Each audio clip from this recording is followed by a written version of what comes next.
আসসালামু আলাইকুম গাইস, আজকে আমার আপু বানাবে পুরি অ্যান্ড মুরগির মাংস। তো শুরুতেই আমরা ডাল সিদ্ধ করে নিয়েছি।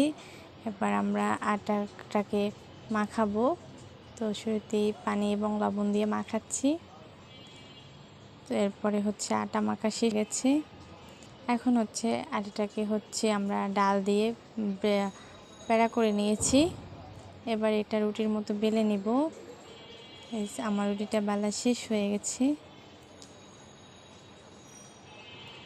সবগুলো রুটি আমার বেলা শেষ হয়ে গেছে। এইবার আমাদের পুরিগুলো ভাজার পালা। তো শুরুতেই আমি তেল দিয়ে নিয়েছি কড়াইতে।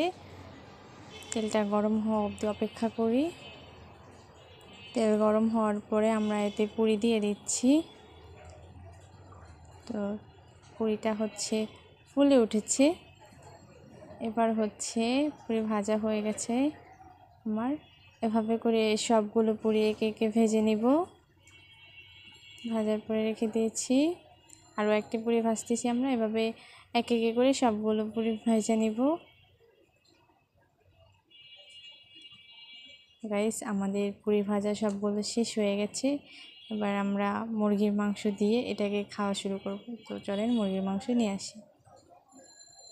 আমাদের মুরগির মাংস আনা শেষ হয়ে গেছে। তো এই ছিল আমাদের পুরি রেসিপি আজকের জন্য। আল্লাহ হাফেজ, টাটা।